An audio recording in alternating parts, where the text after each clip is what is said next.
CEE, Central Europe Explained, an IDM podcast series powered by Erste Group.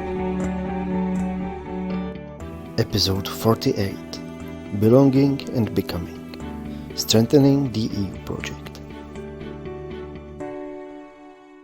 Welcome to CEE, Central Europe Explained. My name is Daniel Martínek and I'm a research associate at the IDM, and I'm hosting this episode today with Niccolò Milanese. Hi, Niccolò, and thank you for joining us today. Hi, Daniel. It's a pleasure to be here. Thank you very much for taking time for our CE podcast. Before we jump into our talk, I would like to introduce you a little bit. Niccolò is the founding director of European Alternatives, a civil society organization promoting democracy, equality, and culture beyond the nation state.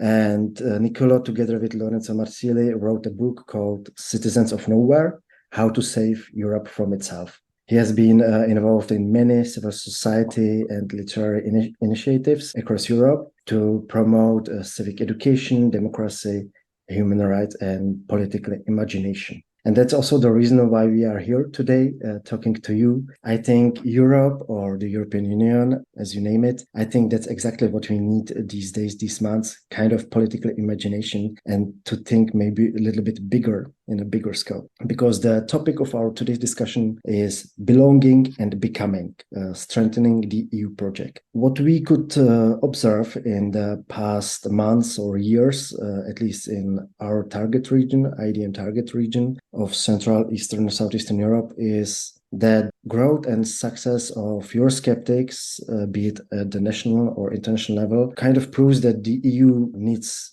to be strengthened and in some cases even kept alive.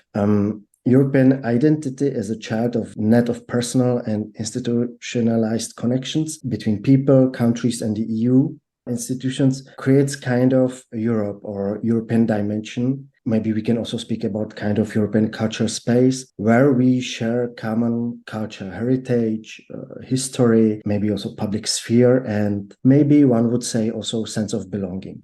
And that's exactly what I would like to talk about with you today, because we once believed that fundamental values such as human rights or rule of law, liberal democracy is something that brings us together. But my question would be, is it really so? Are not these issues precisely the bone of contention in many countries, also within the European Union, but also beyond, which kind of divides our European societies? But maybe before we go to this question, I would start from the very basics, from the question, what is, in your opinion, exactly the essence of Europeanness or of European identity? Thanks for this question, Daniel. I think that I don't believe in trying to define European identity in exclusively positive terms. Right. This seems to me to be kind of a facile reading of what a political identity or a kind of political concern can be, because we know that the history of Europe is deeply problematic and large parts of it don't at all respect the kind of values and fundamental right that you just mentioned. And I think that to be European is to have a kind of deep concern and problematic relationship with a set of histories which are linked with this continent. And those histories are, of course, present inside of the European Union and what's usually called Europe, and also have their extensions across the world. And they're precisely extremely problematic because they have ambiguous dimensions to them. An enormous amount of harm has been done, both internally and externally, by Europeans to themselves and to others. At the same time, Europe has been the site of various political and technological and scientific innovations, not least a certain version of democracy, which is still very important to us, and human rights and various other universal values. And I think that being European is to be preoccupied with this problematicity, our common European history, and trying to think about how this should be taken forward in the future. So a philosopher that's very important to me in thinking about European identity is the Czech philosopher Jan Patočka, who talked precisely about living in problematicity. So not trying to escape the problems or the paradoxes. This is something deeply important about European relations with democracy.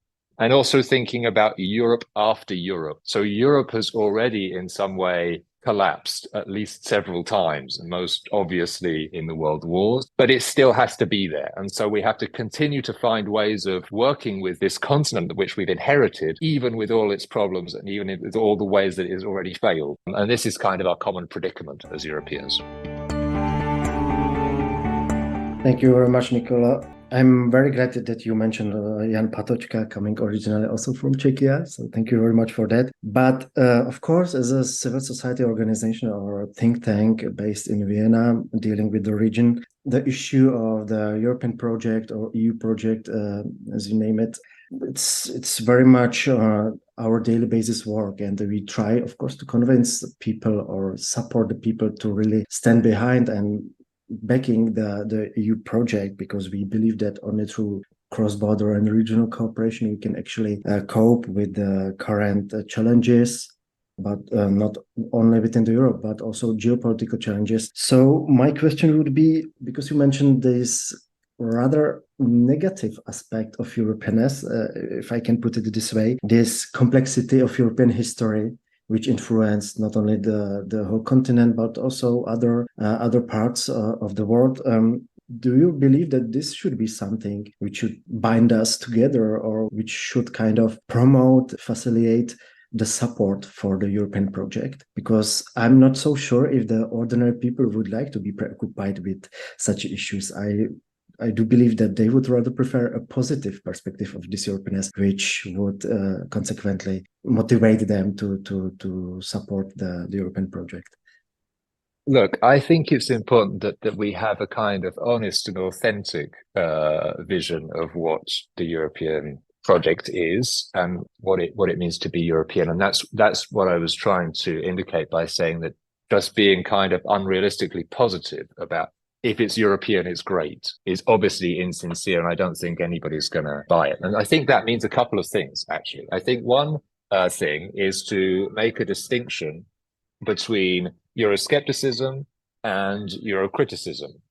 So being a critic, even being a kind of heretical European, to use another term that Patočka picked up on, I think should be welcomed. And there should be more space for a critical approach to European policies, the way certain European institutions work. And that's something different than being skeptical of the whole project itself. But often people who are pro-European tend to confuse the two things and take any kind of criticism of current European policies or recent European policies as criticism of the whole project itself. And this is bad for democracy.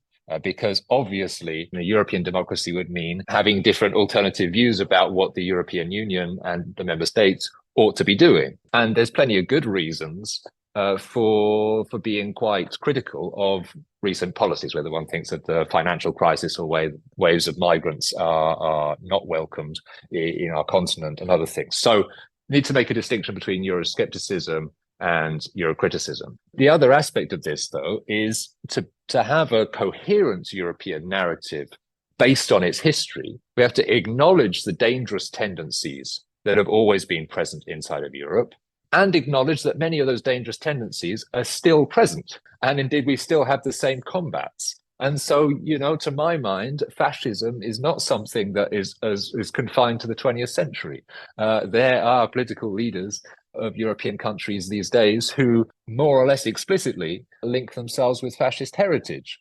And this we have to be extremely clear about, that this is precisely what the European Union was built to combat and to get rid of. And we can't have a kind of normalization of fascist or racist or xenophobic tendencies inside of the European Union. So I think that being genuine about also the problematic dimensions of Europe's history means acknowledging that those dimensions are still present in not just the leaders, but also in some parts of the citizenry, and being very clear that that is exactly the opposite of what this whole project is about. At the moment, there's a kind of historical distancing that is made, and the dangerous tendencies are kind of sometime in the past, and that allows people to hide. And that's really not serving the European project at all. Thank you. You touch upon different topics or from different perspectives. I would be interested maybe even more in this idea of a current European narrative. But before that, I fully agree with what you are saying when it comes to all these different kinds of isms which are still there. Fascism and so on, that's not over for sure, as you mentioned before. My question would be taking that from the perspective that also many achievements or many positive things which the European project brings to the citizens are going through these so-called national filters. In many cases, or in majority of cases, it depends very much on the national governments, how they perceive the EU or the European project itself. And through their political and other communication, they actually shape the public opinion within the individual countries. I would like to ask you, do you think there are any other ways how we can actually establish kind of a workaround or different strategy how to better communicate the advantages and the positive sides of the European project, not allowing the national governments, which might be critical or skeptical of the European Union, not to allow them to give them the space to shape the public opinion on the European Union? Yeah, I think that's a very good question. And I think that there are various ways that we could try to do this. I think that there's institutional kind of ways. So I'm always been very much in favor of transnational lists for the European Parliament. So the possibility to vote for candidates who are from throughout Europe, not just from your country. And the reason I'm in favor of that is I think it would open up a genuinely trans-European debate, which wouldn't all the time be going through these national filters. So that's one kind of institutional innovation that could achieve this. Another kind of institutional innovation would be transnational citizens' assemblies. The European Union has already been kind of experimenting with citizens' panels and citizens' assemblies over the past couple of years with the Conference on the Future of Europe. I think that still in the methodology of how that was carried out by the institutions, there was a bit too much assigning people to their national identities in the way that the deliberation was structured. But still, there's a potential for this kind of a kind of ambition for a transnational debate. And the Commission says that it's committed for this sort of deliberation to continue to be a part of European policy making. So I think there's some institutional avenues. That's not even to go to the questions of whether the veto should be fully removed from the Council's decision-making procedures.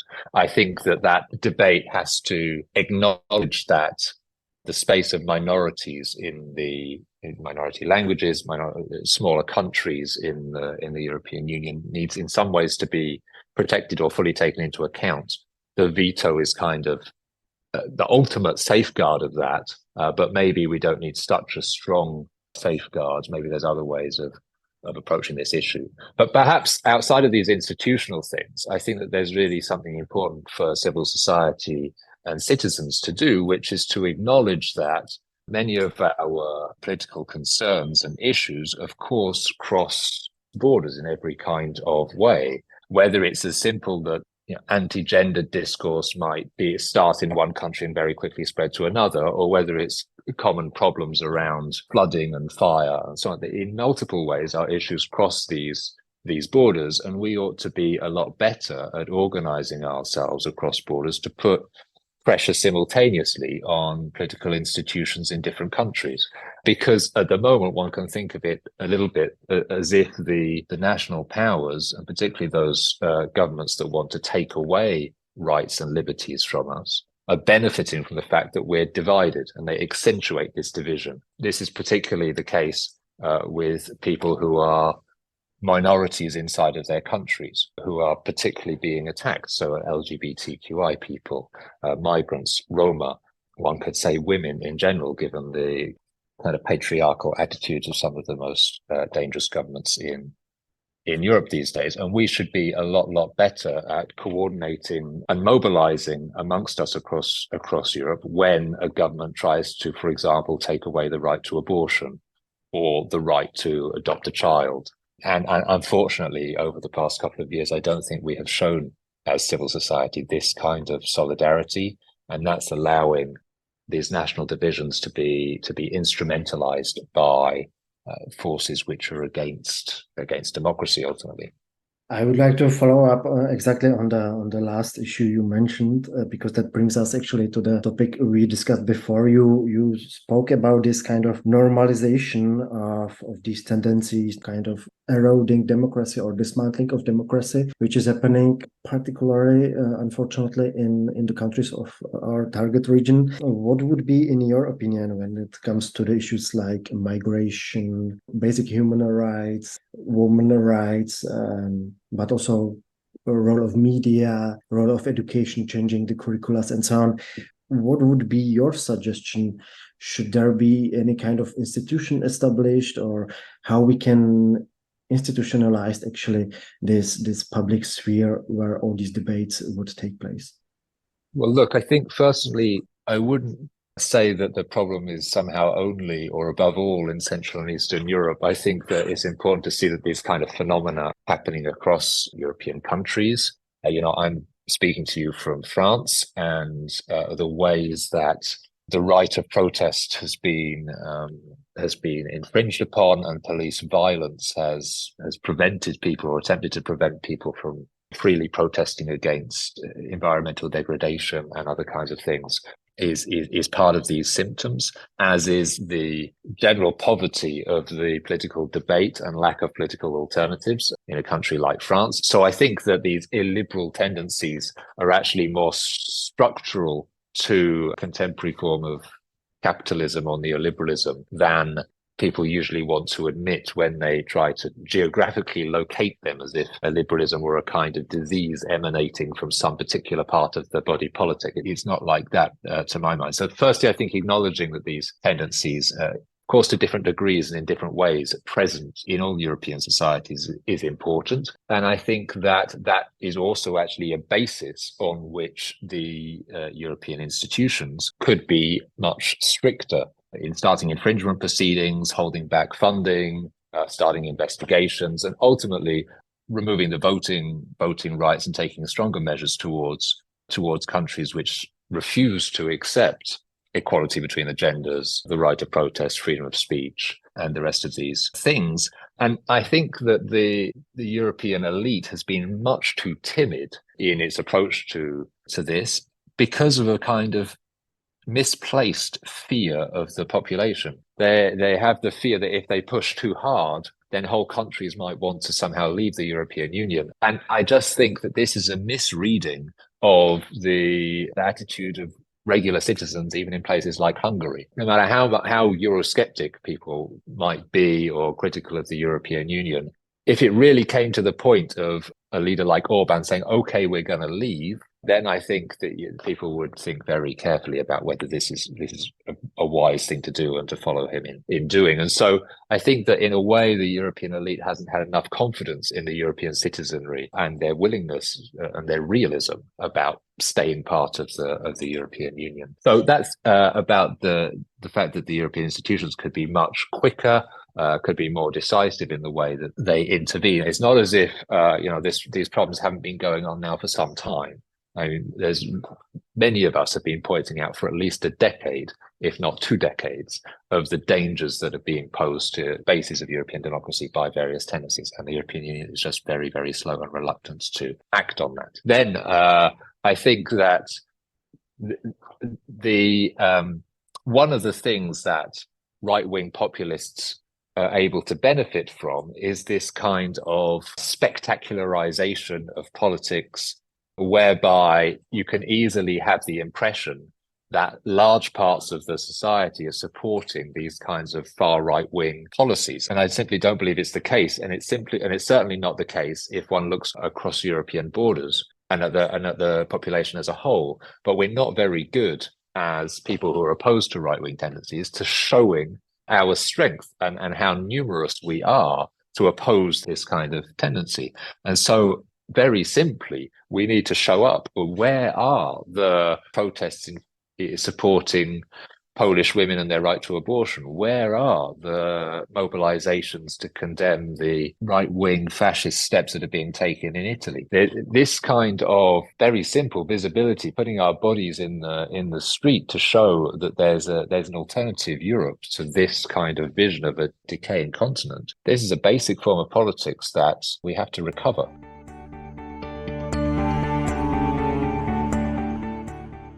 Thank you. I think that many experts or many observers of the European affairs are drawing this evolution from the outcomes of the elections. When the people are simply voting for these Eurosceptic or Eurocritical parties, they do believe that that represents the spectrum of the societies, which might not be the case. And I would like to continue on this positive note because I do believe that's the case, as you put it before, and that is just a question of this misreading or misplacing of the public opinion, as you mentioned. But thinking in that framework and going in that direction, we know that elections to the European Parliament are going to take place next year. I would like to ask you, maybe as a final question, how would you motivate people to vote in the European elections? Well, I think that we have to have some engaging narratives coming out of the different European political parties about what they want to achieve, and I haven't yet seen very, very engaging narratives coming out of most of the political groupings. But hopefully that's going to come. I think that the European Commission could be slightly more direct about what it's been able to achieve and what it hasn't been able to achieve over the past mandate, most notably when it comes to social justice and intergenerational justice. That the great pride of the European Union in the last elections was to have increased the turnout marginally, and notably to have a youth mobilization of some degree around the elections.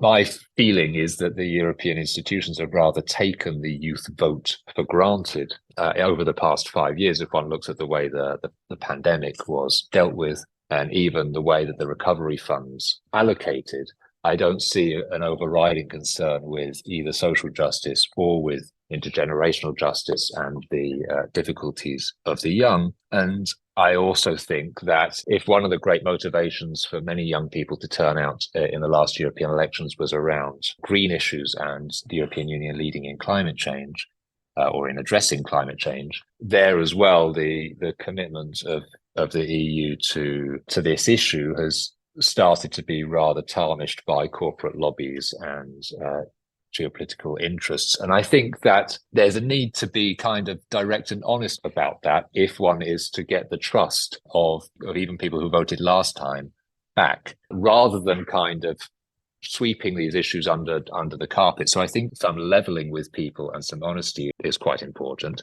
Then I think from the civil society point of view, explaining to people the stakes of the European parliamentary elections is always necessary. Firstly, quite how much power the European Parliament has, as having co-decision over most aspects of European affairs.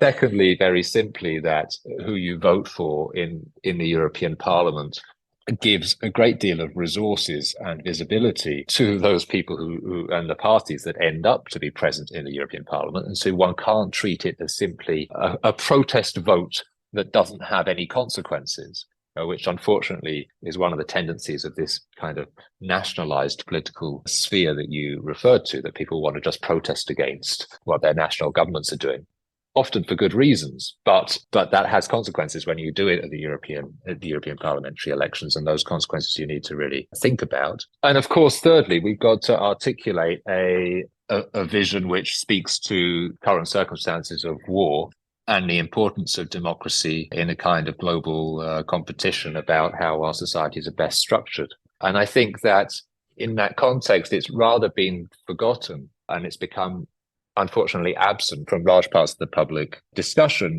the reasons why Russia has invaded Ukraine. And that is because Ukrainian society rose up and said, we want to live in a democracy and under European norms, and created the Euromaidan. And this was an unacceptable challenge to the power of Russian tyranny and oligarchs. And so they wanted to come in and crush it. But we have to be very clear that the deep reason why we as Europeans have to support our brothers and sisters in Ukraine is because they have mobilized for the same values we say we believe in. And the elections are deeply about reaffirming those values. And that also has a consequence in, I think, the way one votes. It's not just about voting. It's also about carefully thinking about which parties and the values that they support that one's voting for. So I think that those are some elements of the narrative that have to be involved to motivate people.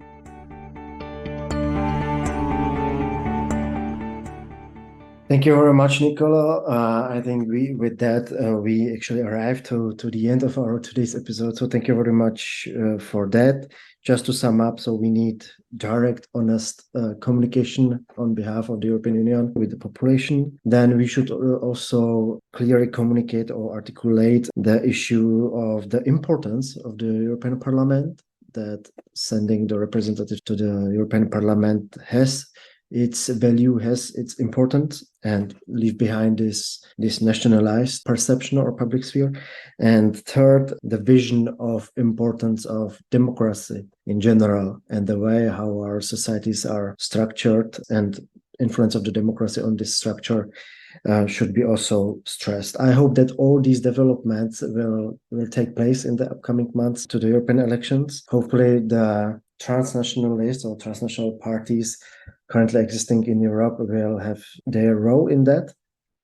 But as you probably know, before we conclude our episode today, we have a nice tradition I shouldn't forget, and that is that we always ask our guests to recommend a piece of art, music, literature, or movie, or whatever comes to your mind, or anything else which kind of deals with the discussed topic today.